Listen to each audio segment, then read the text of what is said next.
Správy televízie Severka.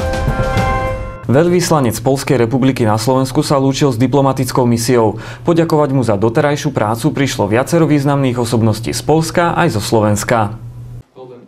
Poľský veľvyslanec sa v Bratislave rozlúčil so svojou diplomatickou misiou. Za 2,5-ročnú prácu diplomata mu prišla na poľskú ambasádu poďakovať viac ako 100 ľudí vo významných funkciách. Veľvyslanec si dal na začiatku svojej diplomatickej misie za cieľ zrealizovať viacero plánov. Tie sa mu aj podarilo naplniť. Takým môjim plánom bolo to, že by tá obmena tovarov dosiahla úroveň 8 miliard eur. A to sa nám podarilo. Nám sa podarilo urobiť s partnerami na Slovensku najväčšiu expozíciu poľského umenia. V Bratislave to bol taký výnimočný projekt. Poľsko je bezprostredným susedom so Žilinským krajom, ktorý veľvyslanec s obľubou navštívil viackrát. Poľsko takisto susedí aj s Českým Moravskoslezským krajom. Toto územie tvorí Európske zoskupenie územnej spolupráce Tritia s potenciálom hospodárskeho spolupôsobenia 8 miliónov ľudí. Myslím si, že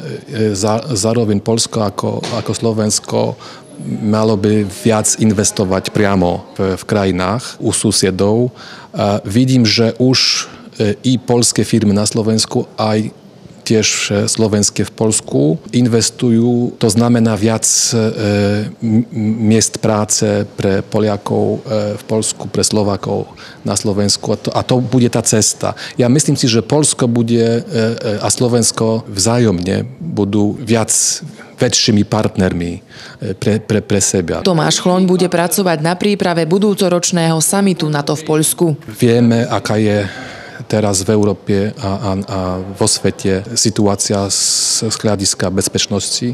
Ten summit v Poľsku bude veľmi dôležitý. Pri príležitosti ukončenia diplomatickej misie sa veľvyslanec rozlúčil aj u slovenského prezidenta. Ten mu začiatkom týždňa odovzdal medailu prezidenta Slovenskej republiky za významné šírenie dobrého mena Slovenska v zahraničí.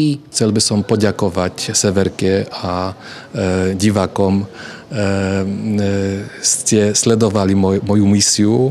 To nie je náš prvý rozhovor a prajem všetkým na Slovensku a divákom Severky veľmi veľa úspechov.